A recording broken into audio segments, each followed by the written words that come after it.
Fisher, I'm a biological anthropologist and I study love. Trisha Paytas. I know.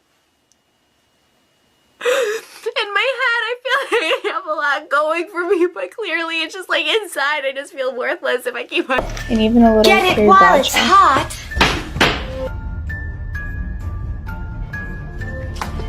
Well, laugh, it's a joke. Bonjour! Voilà le French hat, voilà le French pie. Because I think that I've had my first lick of love. Not so secretly, I've always known that I don't need anyone. I really like the feeling of emotional independence because I know that if it all goes to hell, or even worse, Market Square, it's just on me. I don't want to love anyone because I don't want that other person to feel what love is not. The thing is it's not that I don't like people. Everyone who knows me knows that I also have Michael J. Fox plastered on my wall. I'm constantly quoting lines from Jason Bateman off of Arrested Development. Anne. You know, she's the girl I'm kind of hanging out with. I haven't met Anne. Yes, you have. Michael had met Anne. Let her in. That's her right over there. Oh, Anne. Yes, Yeah. yes. Anne. I know Anne. Hey, you.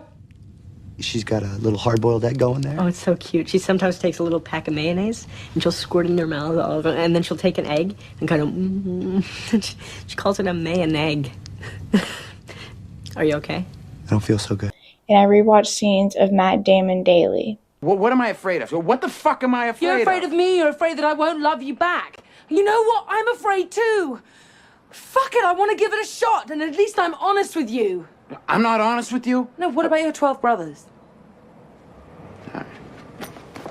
No, you're not going. You're not leaving. What do you want to know? What? That I don't have 12 brothers? Yeah. That I'm a fucking orphan? No, that. you don't want to hear I that. didn't know no, that. you don't want to hear that. You don't want to hear that I didn't got know it. fucking cigarettes put out of me when I was a little kid. I didn't know That this isn't fucking surgery, that the motherfucker stabbed me. You don't want to hear that shit, Skylar. I don't do wanna don't hear tell that. me you want to hear that I shit. want to hear it because I want to help you, because I want Help to be me? with What the fuck? What do I got? A fucking sign on my back that says save me? No. Do I look like I need that? No, God, I just want to be with you Don't because bullshit I love me. you. Don't bullshit me. I Don't you love you. fucking I love you. bullshit me.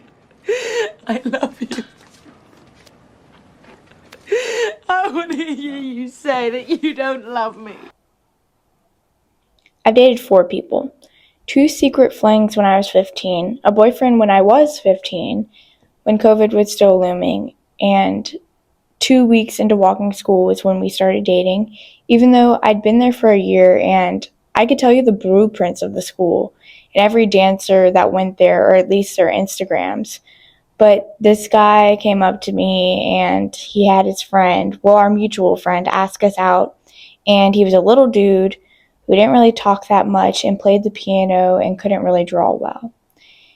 And instead of breaking up with him a couple of weeks later, I just avoided him and eventually switched schools. Not because of him, even though he did say some really suspicious things. I switched schools more for like 3 or 4 other things. Another boyfriend I had was when I was 16, in my junior year. And it was the first time I thought anyone visually liked me, was attracted to me, and it was pretty cool. But I also felt bad because I had it set in my head that other people's perceptions and impure thoughts of me had something to do with me. I didn't really feel like a girlfriend, so I broke up with him. I ended up going to his class and I called him out of his class, dabbed him up, and told him we could be homies. Since then, I've had plenty of crushes, but only 2 real ones, and I call them real because I've never let them, myself, or the feelings be sedentary. All of that felt like placeholders, something experimental until I got to a certain age, or someone else really long down the road was ready to make a commitment. I figured deeper than surface level was something reserved for people who had Barbies made out of them. The thing is, I've never felt surface level with myself, especially after I gained a second wave of consciousness when I was 13. I was constantly asking questions, Nancy drewing myself internally, doing social experiments, and figuring out who was the checker piece on the chessboard.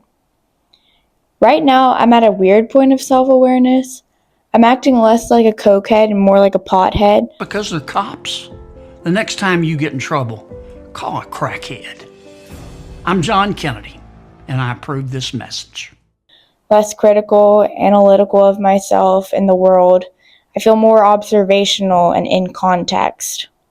When you're in a video game and you finally cracked it and you have free range, or when you're at a point when you can look back at a movie or a TV show and get all the references, that's the feeling that I have right now.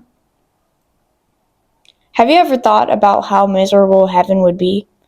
Yes, miserable. You have everything at your disposal. You've worked your whole life, and you've received what you deserve, right? But you don't deserve it. Not really. No one does. You don't have any contrast, and maybe that's why it feels so empty. Because deep down, you know that you didn't earn eternity. You've only escaped the struggle that made life matter. The whole thing, what I just said, this strings into another thought of what is purpose, and can love be in context of that? My bootstraps have always been pulled up, knowing every day was another scrape at the spoon into the prison wall.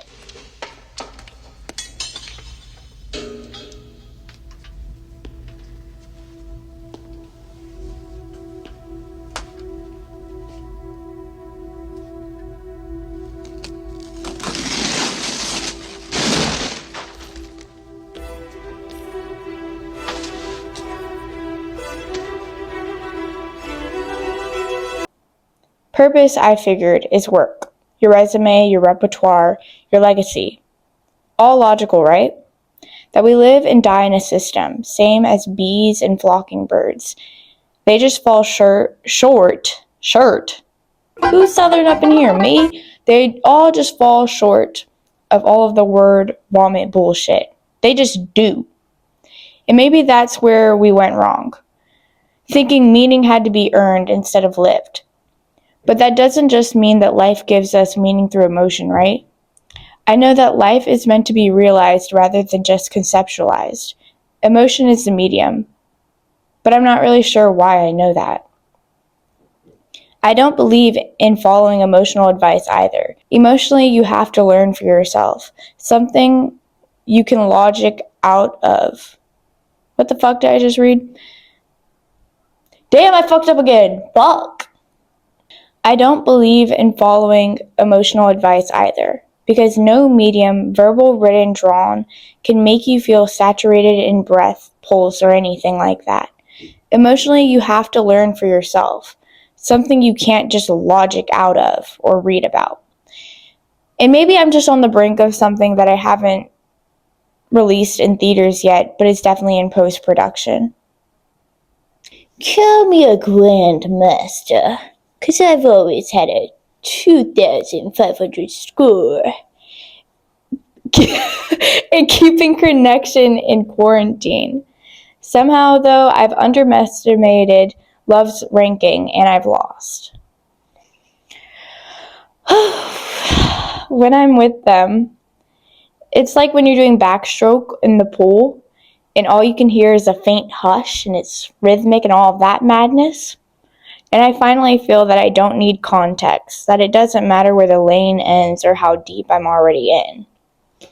I also see them in everything that I do, which is fucking crazy. When I think about like what is happening to me, I kind of create this narrative story. I feel as though a part of my brain, a new part of my brain, is going to start vibrating, and not erratically for the most part. In some weird rhythmic way that I'll have to go see a doctor for. I get worried that I'll get new symptoms too, like seeing bursts of colors when I see them. Maybe even that the film of my eye slows down and the background just fades into black and white because of how much shock I've put my eyes through. There's one thing that I do get though, I get these anxiety nosebleeds. And I imagine that the love equivalent of that could maybe be something like a chest hum that makes me radiate heat or something. But not in the way that pisses me off, because heat usually pisses me off. Something that isn't blistering or evil. I don't know what to do with myself, man. Fuck.